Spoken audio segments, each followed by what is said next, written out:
دن بدن کھلنے لگا ہے نعمت الاسلام یہ۔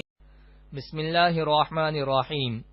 صرف 5 منٹ کا مدرسہ قرآن و حدیث کی روشنی میں۔ 51واں دن 21 صفر المظفر۔ نمبر 1 اسلامی تاریخ۔ حضرت طالوت علیہ السلام اور جالوت۔ جب بنی اسرائیل کے اخلاق بگڑ گئے اور عادتیں خراب ہو گئیں تو اللہ تعالی نے ان پر جالوت نام کا ایک ظالم بادشاہ مسلط کر دیا۔ جالوت نے ان پر بڑا ظلم کیا اور انہیں اپنا غلام بنا لیا۔ اس وقت حضرت شموئیل علیہ السلام بنی اسرائیل کے نبی تھے، وہ بہت بوڑھے ہو چکے تھے۔ بنی اسرائیل نے ان سے درخواست کی کہ ہمارے لیے کوئی بادشاہ مقرر کر دیجئے۔ حضرت شموئیل علیہ السلام نے اللہ کے حکم سے طالوت کو ان کا بادشاہ مقرر کیا۔ بنی اسرائیل نے بڑی مشکل سے حضرت طالوت کو اپنا بادشاہ تسلیم کیا۔ تاریخ میں ان کو بنی اسرائیل کا سب سے پہلا بادشاہ تسلیم کیا گیا ہے۔ جالوت سے ان کا مقابلہ ہوا۔ حضرت طالوت کی فوج میں داؤد علیہ السلام بھی شریک تھے۔ حضرت داؤد علیہ السلام نے ظالم بادشاہ جالوت کو قتل کر دیا اور بنی اسرائیل کو اس کے ظلم و ستم سے نجات مل گئی۔ اس عظیم کام کی وجہ سے حضرت داؤد علیہ السلام کو بادشاہ بنا دیا گیا۔ نمبر 2 اللہ کی قدرت۔ بارش میں قدرتی نظام۔ اللہ تعالی بادلوں کے ذریعے اتنی بلندی سے بارش برساتے ہیں کہ اگر وہ اپنی رفتار سے زمین پر گرتی تو زمین میں بڑے بڑے گڑھے ہو جاتے اور تمام جاندار حیوانات، پیڑ پودے، کھیتی باڑی سب فنا ہو جاتے۔ لیکن اللہ تعالی نے فضا میں اپنی قدرت سے اتنی رکاوٹیں کھڑی کر دی ہیں کہ تیز رفتار بارش ان سے گزر کر جب زمین پر آتی ہے تو انتہائی دھیمی ہو جاتی ہے، جس سے دنیا کی تمام چیزیں تباہ و برباد ہونے سے محفوظ ہو جاتی ہیں۔ بے شک یہ اللہ کا قدرتی نظام ہے جو بارش کو اتنے اچھے انداز میں برساتا ہے۔ نمبر 3 ایک فرض کے بارے میں، صلہ رحمی کرنا۔ قرآن میں اللہ تعالی فرماتا ہے جو لوگ اللہ کے عہد کو توڑتے ہیں اس کے مضبوط کر لینے کے بعد اور ان تعلقات کو توڑتے ہیں جن کے جوڑنے کا اللہ تعالی نے حکم دیا ہے اور زمین میں فساد مچاتے ہیں، یہی لوگ نقصان اٹھانے والے ہیں۔ خلاصہ، رشتے ناطے اور تعلقات کو برقرار رکھنا بہت ضروری ہے۔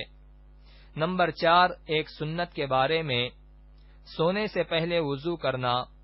حضرت عائشہ رضی اللہ عنہا بیان کرتی ہیں کہ رسول اللہ صلی اللہ علیہ وسلم جب سونے کا ارادہ کرتے تو نماز کی طرح وضو فرماتے۔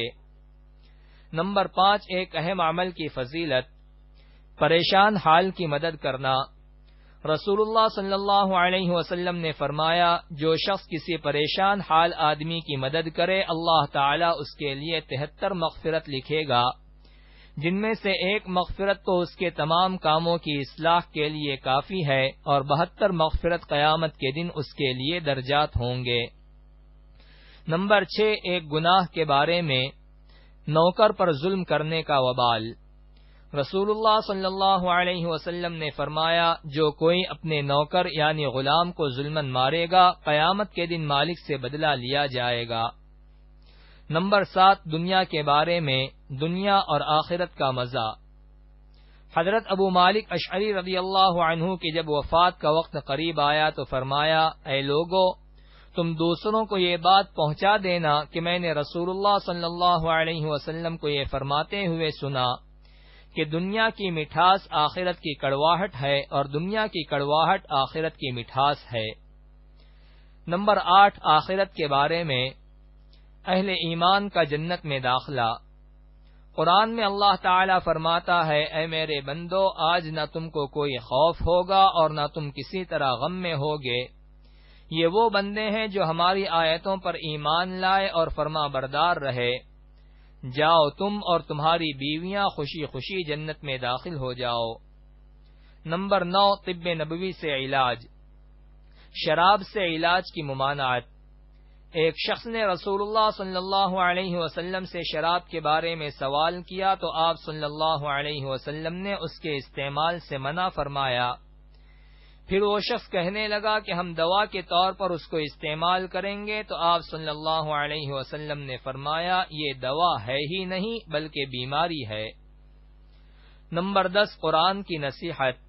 قرآن میں اللہ تعالیٰ فرماتا ہے تم میری نعمتوں پر مجھے یاد کرو، میں بھی تمہیں یاد کروں گا، اور میرے احسانات کا شکر ادا کرو اور نافرمانی مت کیا کرو۔